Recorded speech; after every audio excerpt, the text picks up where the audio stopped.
할머니, 연애는 규정상 불가합니다. 돌아가시죠.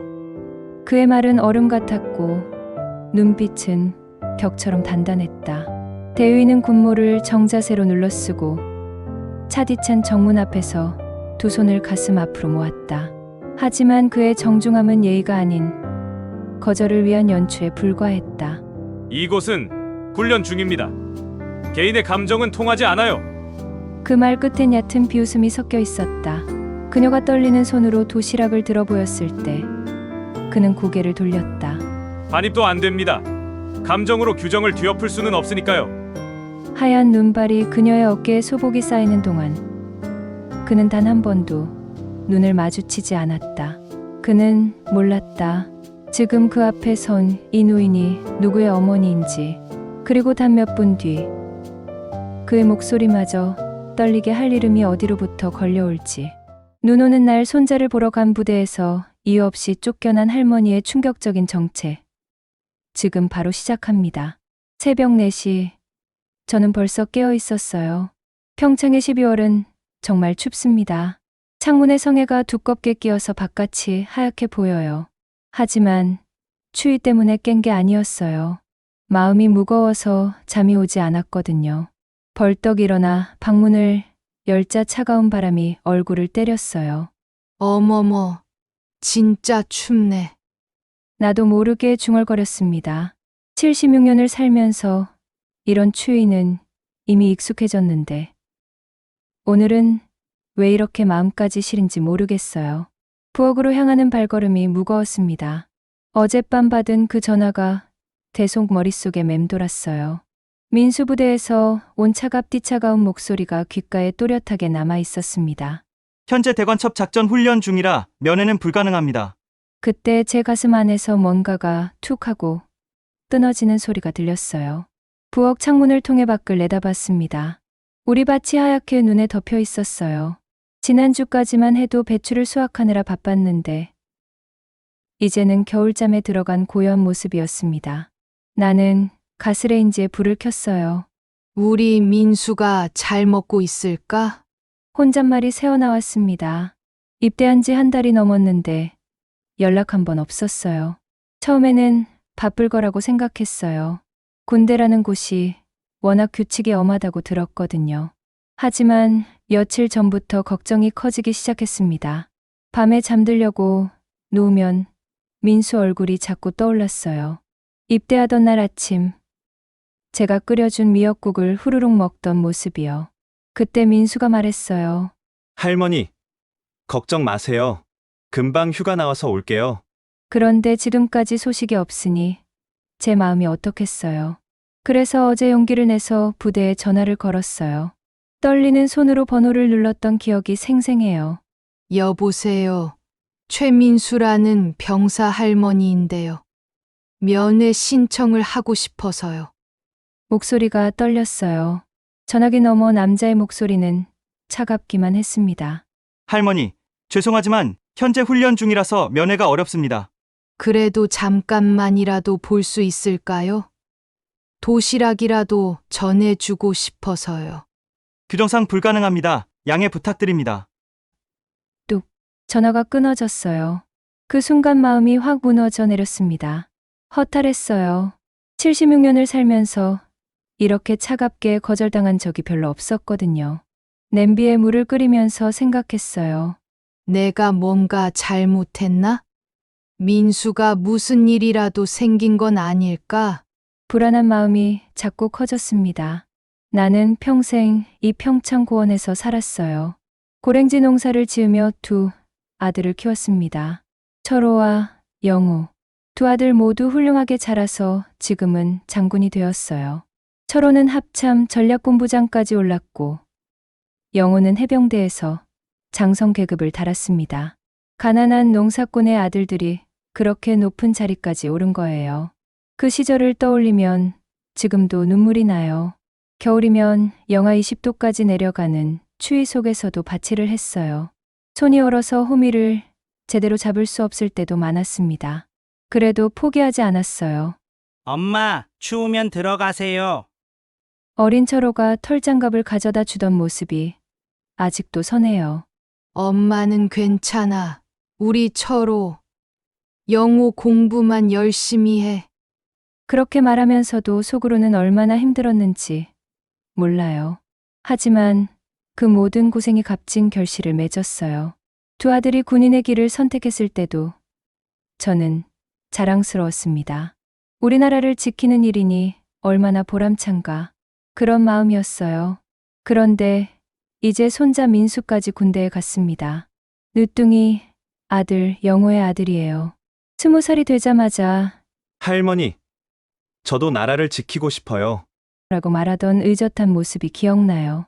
입대하기 전까지는 방학 때마다 이곳 평창에 와서 저와 함께 지냈어요. 밭일도 도와주고 제가 끓여주는 음식도 맛있게 먹었습니다. 특히 계란말이를 좋아했어요. 할머니가 만든 계란말이가 세상에서 제일 맛있어요. 그렇게 말하며 웃던 민수의 얼굴이 떠올랐어요. 냄비에서 김이 모락모락 올라왔습니다. 나는 결심했어요. 직접 가보자.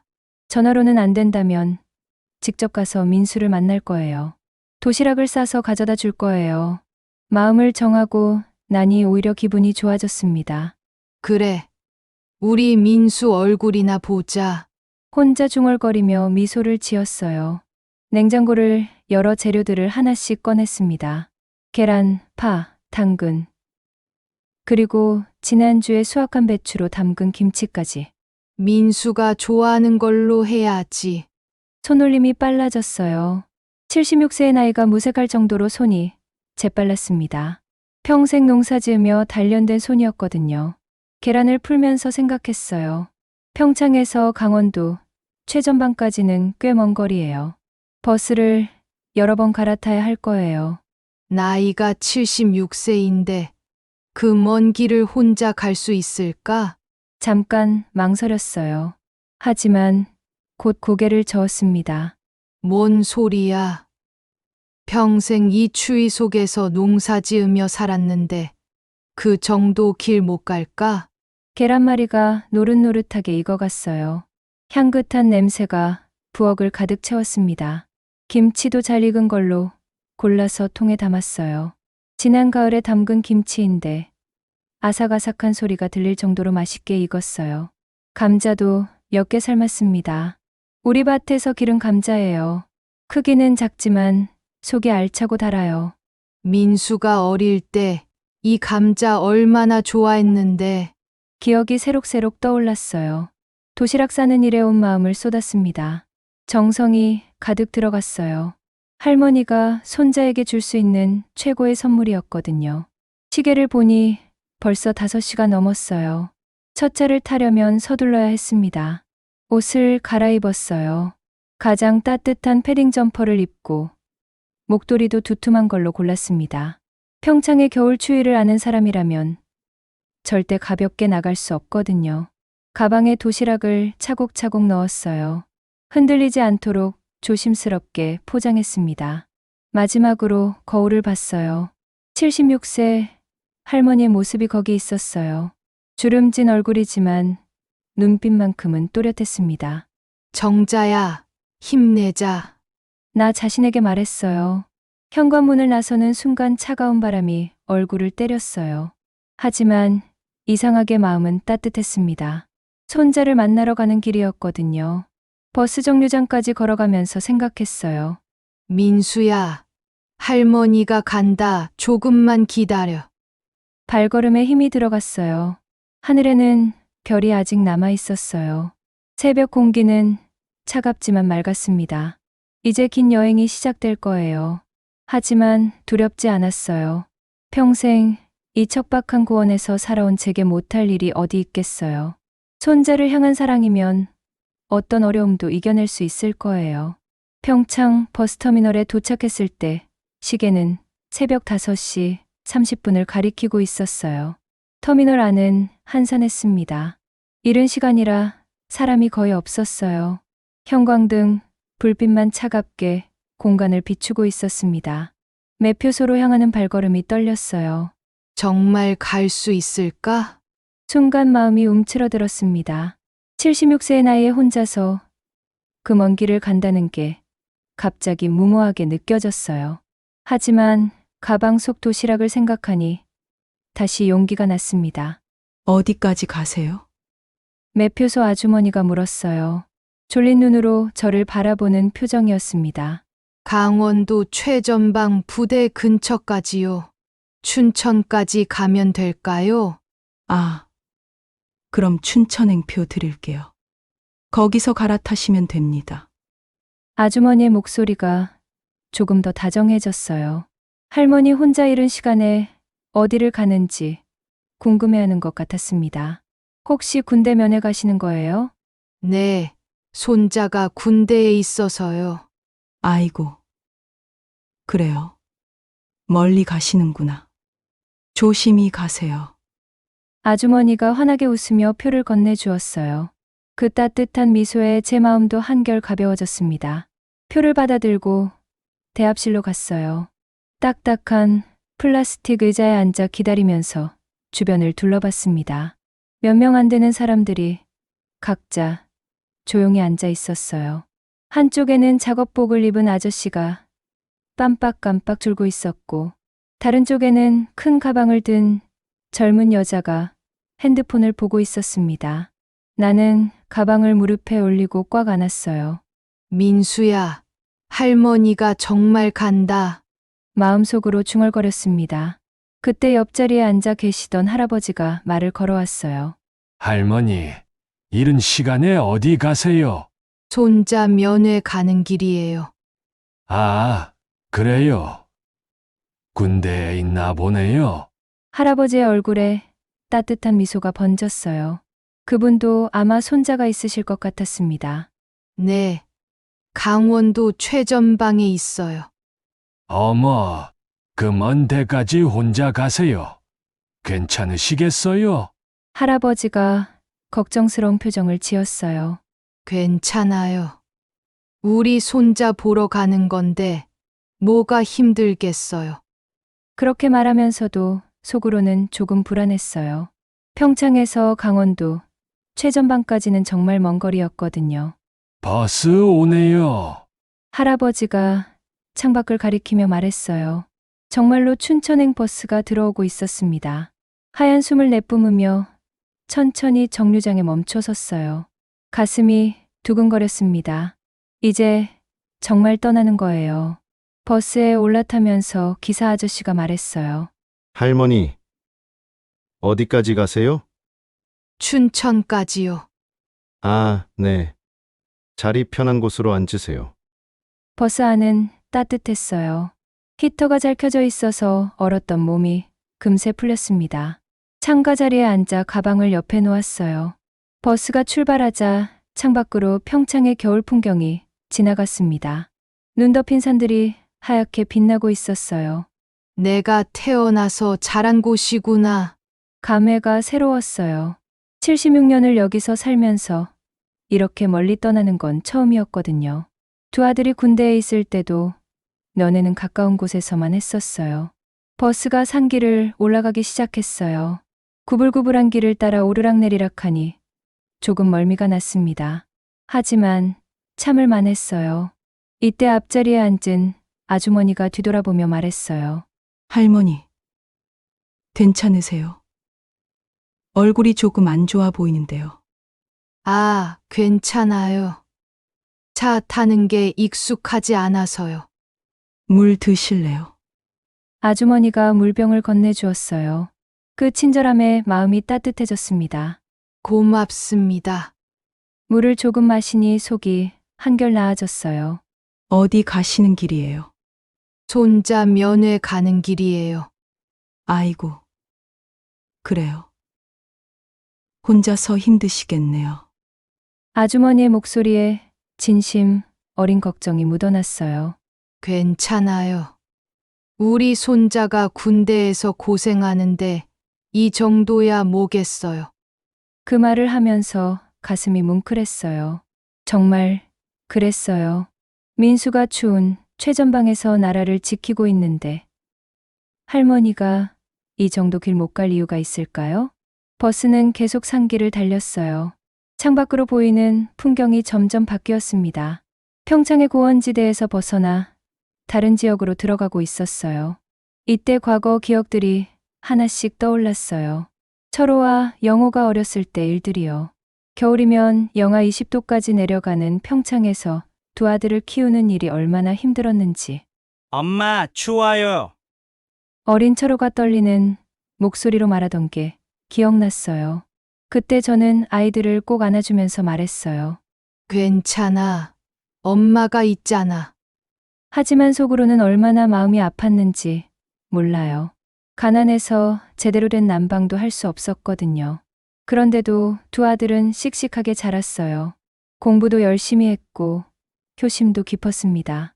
특히 철호는 어려서부터 동생을 잘 챙겼어요. 영호야, 형이 있잖아. 무서워하지 마.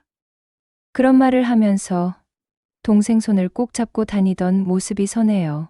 그렇게 자란 두 아들이 군인의 길을 택했을 때 저는 정말 자랑스러웠어요.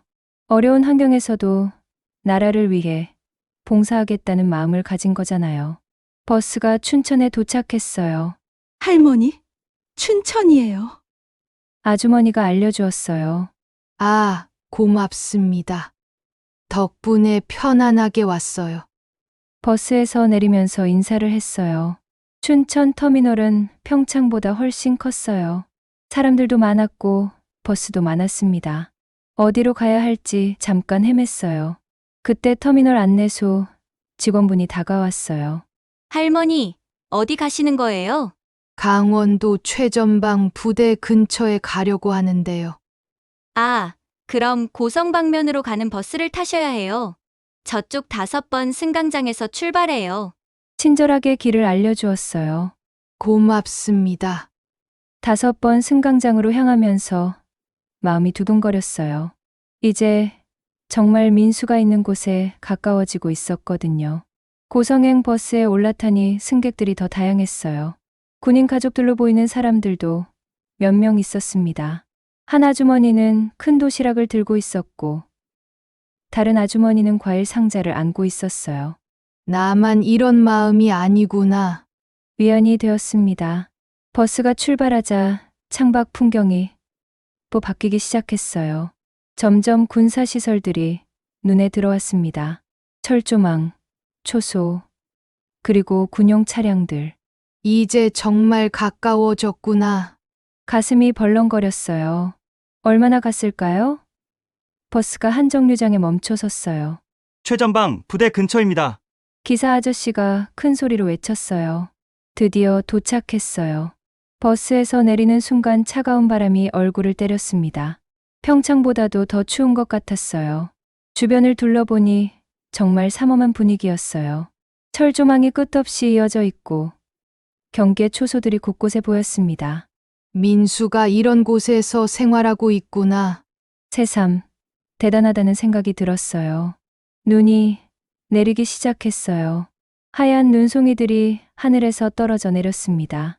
나는 가방을 꽉 안고 부대 정문을 향해 걸었어요. 발걸음이 무거웠지만 마음은 가벼웠어요. 이제 곧 민수를 만날 수 있을 거라는 기대감 때문이었습니다. 부대 정문이 보였어요. 거대한 철문과 초소, 그리고 경비를 서는 군인들의 모습이 눈에 들어왔습니다. 정말 엄격한 곳이구나. 하지만 두렵지 않았어요. 제가 온 이유는 단 하나였으니까요. 손자를 만나러 온 거였어요. 정문 앞에 선이 다리가 조금 떨렸어요. 76년을 살면서 이런 곳에 와본 적이 없었거든요. 하지만 민수 생각을 하니 용기가 났습니다. 우리 민수야, 할머니가 왔다. 마음속으로 말하며 정문을 향해 걸어갔어요. 이제 정말 시작이었어요. 부대 정문 앞에 서자 다리가 후들거렸어요. 거대한 철문이 제 앞을 막고 있었습니다.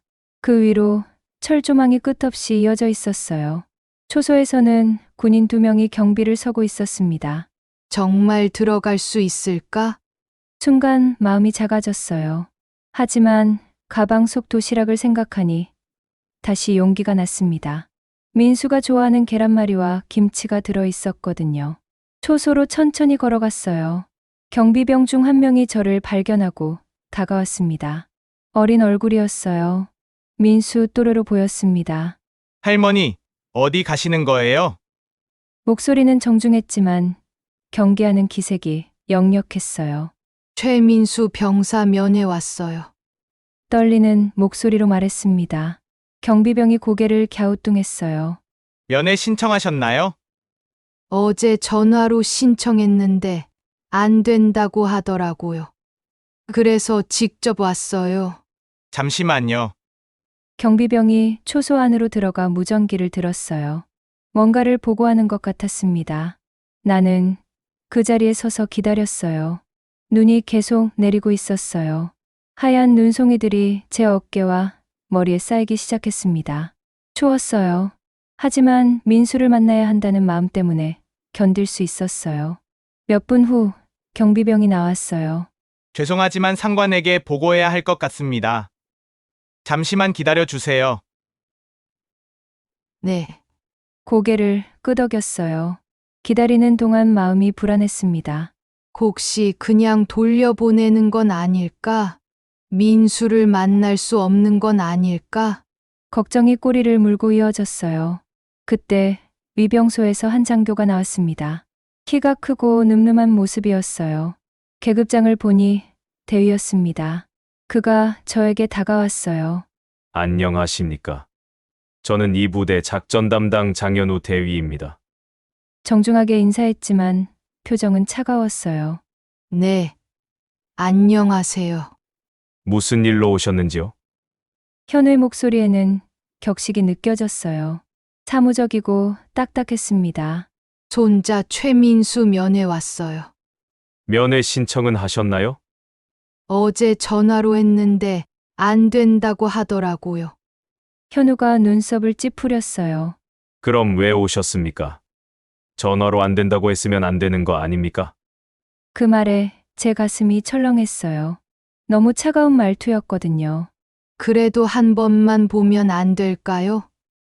도시락이라도 전해주고 싶어서요. 가방을 들어 보이며 간절히 말했어요. 현우는 고개를 저었습니다. 죄송합니다. 현재 우리 부대는 대관첩 작전 훈련 중입니다. 어떤 면회도 허용되지 않습니다. 그래도 규정입니다. 아무나 들어올 수 있다고 생각하십니까? 현우의 목소리가 더욱 차가워졌어요. 그 순간 제 안에서 뭔가가 툭 하고 끊어지는 느낌이었어요. 너무 서러웠어요.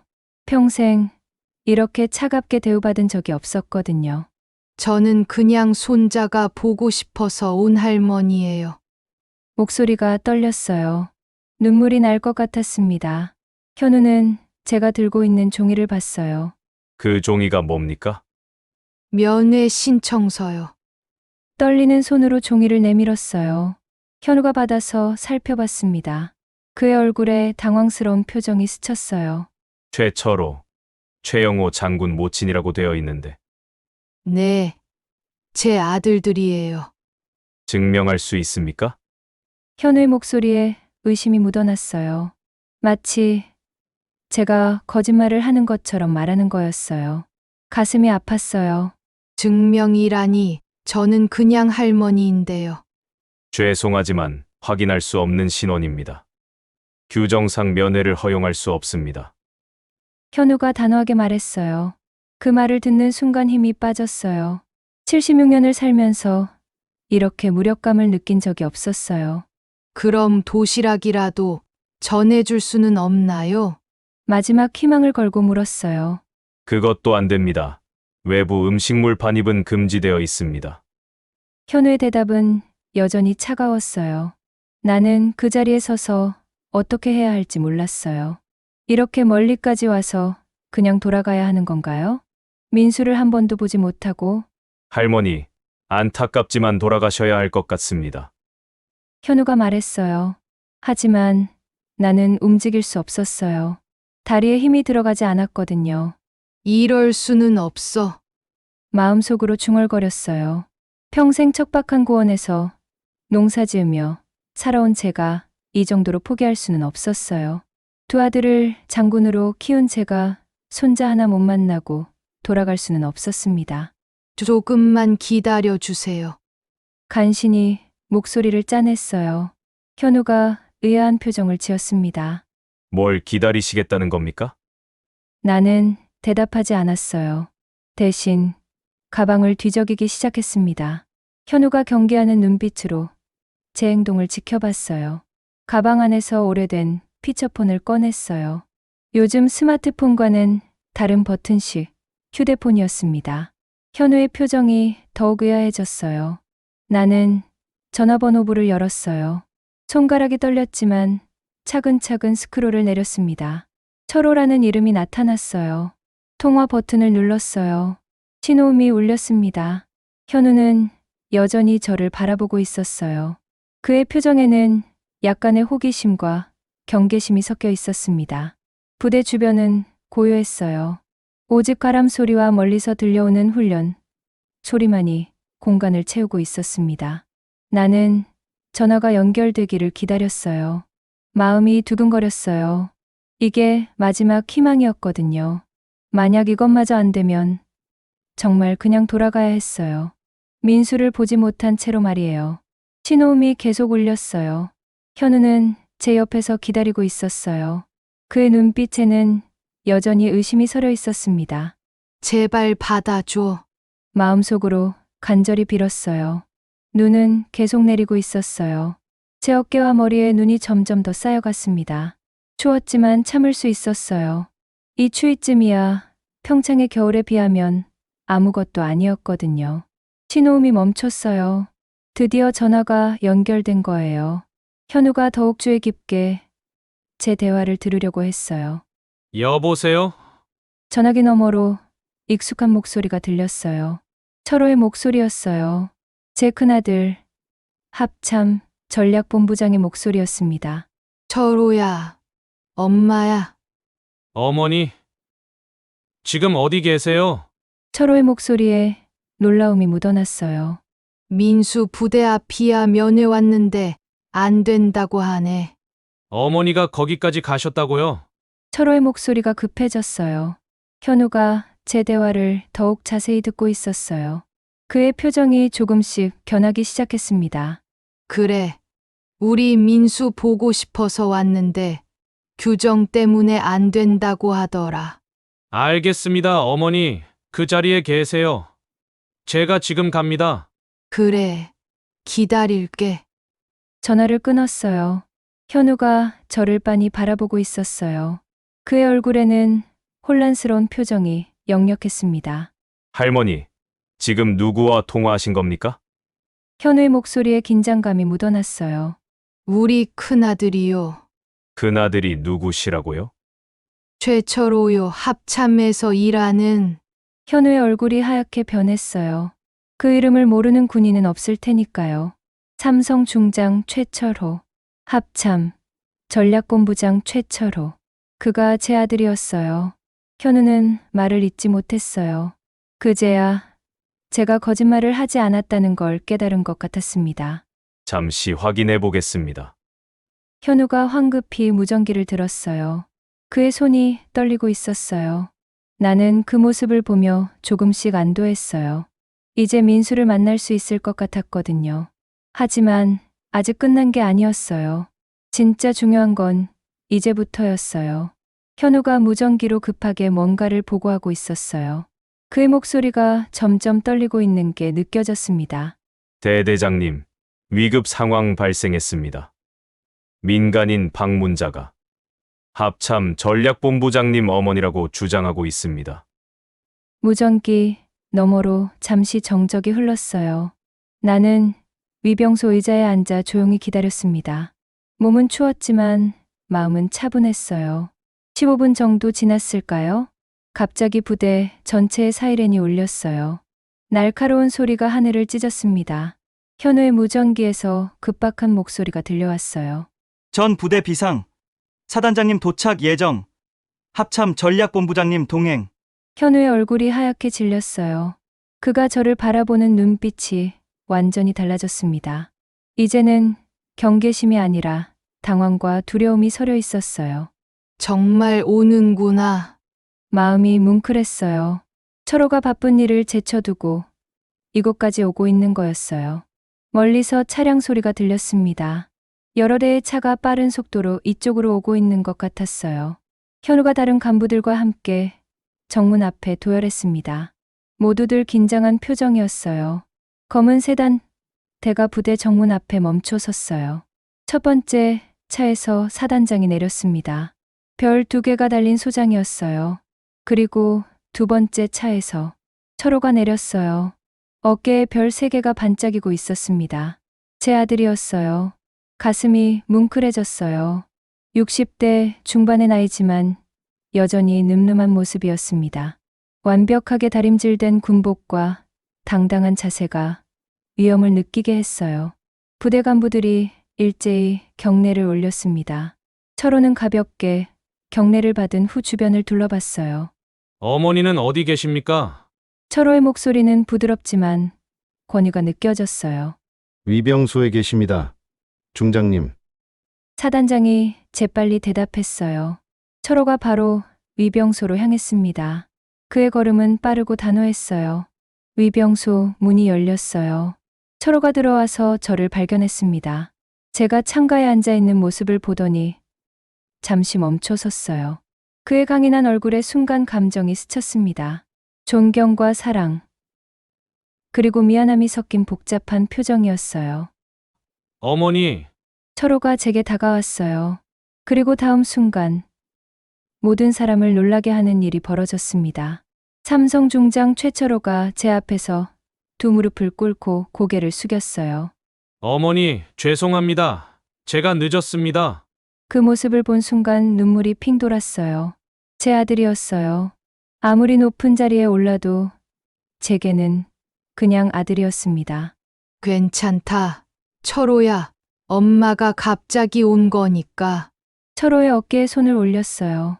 이 장면을 지켜보던 현우를 비롯한 간부들은 모두 숨을 죽이고 있었어요. 철호가 일어나서 저를 부축했습니다. 어머니, 본부 응접실로 가시죠. 민수를 불러오겠습니다. 그래. 고맙다. 본부로 향하는 길에 모든 병사들이 경례를 올렸어요. 저도 자연스럽게 고개를 숙여 인사했습니다. 본부 응접실은 따뜻하고 깨끗했어요. 부드러운 소파에 앉으니 몸이 한결 편해졌습니다. 민수가 곧 올 겁니다. 어머니, 철호가 말했어요. 밖에서 급하게 뛰어오는 발소리가 들렸어요. 문이 열리더니 군복 입은 젊은 병사가 들어왔습니다. 민수였어요.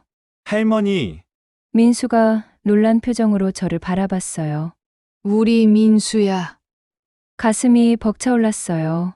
한 달 만에 보는 손자였습니다. 조금 야위긴 했지만 건강해 보였어요. 할머니, 어떻게 여기까지? 민수의 목소리가 떨렸어요. 보고 싶어서 왔지. 가방에서 도시락을 꺼냈어요. 내가 좋아하는 계란말이 해왔다. 김치도 넣었고. 보자기를 풀자 정성스럽게 싼 반찬들이 나타났어요. 민수의 눈에 눈물이 고였어요. 할머니, 어서 먹어봐. 차갑지만 할머니 정성이니까. 민수가 젓가락을 들고 계란말이를 한 입 먹었어요. 그 순간 민수의 얼굴에 어린 시절 표정이 돌아왔습니다. 맛있어요. 할머니 정말 맛있어요. 민수가 울먹이며 말했어요. 옆에서 지켜보던 철호의 눈가도 촉촉해졌습니다. 할머니, 제가 연락도 못 드리고 괜찮다. 군대는 바쁜 곳이니까. 민수의 머리를 쓰다듬어 주었어요. 그 손길에 76년의 세월과 사랑이 모두 담겨 있었습니다. 응접실 밖에서 현우가 조용히 지켜보고 있었어요. 그의 얼굴에는 복잡한 감정이 교차하고 있었습니다. 후회와 부끄러움, 그리고 깊은 깨달음이 섞여 있었어요. 철호가 현우에게 다가갔어요. 대위, 오늘 배운 게 있을 겁니다. 죄송합니다. 중장님. 현우가 고개를 숙였어요. 군인은 규정을 따르되 인간성을 잃어서는 안 됩니다. 이것이 진정한 리더십입니다. 철호의 말에 현우가 깊이 고개를 끄덕였어요. 응접실로 돌아온 철호가 말했어요. 어머니, 오늘은 부대에서 하룻밤 머무시죠. 아니다, 일 다 봤으니 돌아갈게. 저는 고개를 저었어요. 그럼 제가 모셔다 드리겠습니다. 고맙지만 괜찮다. 너는 바쁜 사람이잖아. 하지만 철호는 단호했어요. 어머니를 안전하게 모셔다 드리는 게 제 의무입니다. 민수가 제 손을 꼭 잡았어요. 할머니, 다음에는 제가 휴가 나가서 찾아뵐게요. 그래. 우리 민수가 어른이 다 됐구나. 민수를 꼭 안아주었어요. 이제 정말 돌아갈 시간이었어요. 목적을 이룬 제 마음은 가벼웠습니다. 손자도 만났고 정성껏 준비한 도시락도 전했으니까요. 무엇보다 민수가 건강하게 잘 지내고 있다는 걸 확인했어요. 그것만으로도 충분했습니다. 응접실을 나서며 마지막으로 현우를 바라봤어요. 그는 깊이 고개를 숙이고 있었습니다. 고맙습니다. 할머니 오늘 큰 가르침을 주셨습니다. 젊은이, 힘들겠지만 잘해봐. 현우의 어깨를 토닥여 주었어요. 그의 눈에서 결심이 보였어요.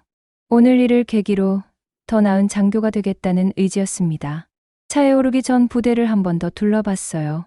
이제 이곳이 달라 보였어요. 그냥 차가운 군사시설이 아니라 우리 민수가 성장하고 있는 소중한 공간으로 느껴졌습니다. 어머니, 출발하겠습니다. 철호가 말했어요. 그래. 차가 움직이기 시작했어요. 창밖으로 보이는 부대가 점점 멀어졌습니다. 하지만 제 마음은 충만했어요. 오늘 하루가 많은 것을 바꿔놓았을 거라는 확신이 들었거든요. 평창집에 돌아온 지 일주일이 지났어요. 철호가 정성스럽게 집까지 데려다 준 덕분에 무사히 도착할 수 있었습니다. 긴 여행이었지만 마음만큼은 가벼웠어요. 민수를 만났다는 사실이 제게 큰 위안이 되었거든요. 아침 일찍 일어나 창문을 열었어요. 평창의 겨울 공기가 차갑게 얼굴을 스쳤습니다. 하지만 이상하게 상쾌했어요. 우리 밭이 하얗게 눈에 덮여 있었어요. 겨울잠에 들어간 고요한 모습이었지만 봄을 기다리는 희망이 느껴졌습니다. 부엌으로 가서 물을 끓였어요. 혼자 있는 시간이 좋았습니다. 조용히 차를 마시며 지난 일주일을 되돌아볼 수 있었거든요. 그때 현관문에서 소리가 났어요. 우편 배달부 아저씨였습니다. 할머니, 편지 왔어요. 가슴이 두근거렸어요. 혹시 민수로부터 온 것일까요? 봉투를 받아보니 정말 군부대에서 온 편지였어요. 민수의 이름이 적혀 있었습니다. 고맙습니다. 우편 배달부에게 인사하고 급히 안으로 들어갔어요. 조심스럽게 봉투를 뜯었습니다. 편지지를 펼치니 민수의 반듯한 글씨가 나타났어요. 할머니께 손자 민수 올림. 눈물이 핑 돌았어요. 편지를 천천히 읽기 시작했습니다. 할머니, 안녕하세요. 먼저 그날 찾아와 주셔서 정말 고맙습니다.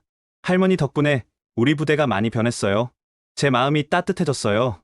장현우 대위님이 완전히 다른 사람이 되셨어요. 이제는 병사들 이야기를 먼저 들어주시고 면회도 전보다 자주 허락해 주십니다. 그 소식을 듣고 기뻤어요. 현우가 정말 변한 것 같았거든요. 대대장님도 새로운 원칙을 만드셨어요. 부모님이 면회 오시는 것은 그 병사가 잘하고 있다는 증거라고 하시면서 면회를 적극 장려하고 계세요. 읽으면서 미소가 번졌어요. 작은 변화였지만 의미가 컸어요. 할머니가 오신 후로 부대 분위기가 정말 따뜻해졌어요. 간부들도 병사들을 더 인간적으로 대해주시고 우리도 더 의욕적으로 훈련받고 있습니다. 가슴이 뿌듯했어요. 제가 한 일이 이렇게 큰 변화를 가져올 줄 몰랐거든요. 할머니께서 해주신 계란말이 정말 맛있었어요. 동료들도 부러워했습니다. 다음 휴가 때는 제가 할머니 농사일을 도와드릴게요. 그때까지 건강하세요. 편지 마지막에는 짧은 추신이 있었어요. 장현우 대위님이 안부 전해달라고 하셨어요. 할머니께 많이 배웠다고 하시면서요. 편지를 다 읽고 가슴에 꼭 안았어요. 정말 다행이었어요. 제가 간 일이 헛되지 않았다는 생각이 들었습니다. 오후에는 밭으로 나갔어요. 겨울이라 할 일은 많지 않았지만 농기구를 정리하고 내년 농사 계획을 세우는 일이 있었거든요. 눈 덮인 밭을 걸으며 생각했어요. 76년을 살면서 이런 뿌듯함을 느낀 적이 몇 번이나 있었을까요? 두 아들을 장군으로 키워냈을 때도 자랑스러웠지만 이번 일은 좀 달랐어요. 제가 직접 나서서 무언가를 바꿔낸 거였거든요. 창고에서 호미를 꺼내 닦았어요. 76년 동안 이 호미로 얼마나 많은 땅을 읽었을까요? 철호와 영호가 어렸을 때부터 지금까지 이 작은 농기구가 우리 가족을 먹여 살렸어요. 수고했다. 호미에게 말을 걸었어요. 혼자 있을 때는 종종 이런 혼잣말을 했습니다. 해가 질 무렵 집으로 돌아왔어요. 저녁을 준비하면서 라디오를 켰습니다. 뉴스에서는 연말 이야기들이 나오고 있었어요. 올해도 이제 며칠 남지 않았구나 싶었습니다. 정말 많은 일이 있었던 한 해였어요. 특히 민수 부대에 갔던 일은 제 인생에서 가장 기억에 남을 일 중 하나가 될 것 같았어요. 며칠 후 또 다른 편지가 왔어요. 이번에는 철호로부터였습니다. 어머니, 그날 이후로 제가 많은 생각을 했습니다. 어머니께서 보여주신 용기와 사랑이 많은 사람들에게 감동을 주었어요. 철호의 편지에는 부대에서 일어난 더 자세한 변화들이 적혀 있었어요. 면회 규정이 개선되었고 병사들의 가족에 대한 배려가 늘어났다는 내용이었습니다. 어머니의 작은 발걸음이 큰 변화를 만들어냈습니다. 정말 자랑스럽습니다. 편지를 읽으며 눈물이 났어요. 아들이 저를 이해해주고 있다는 게 고마웠거든요. 겨울이 깊어갈수록 제 마음은 더욱 평온해졌어요. 매일 아침 일어나 밭을 둘러보는 것이 일상이었습니다.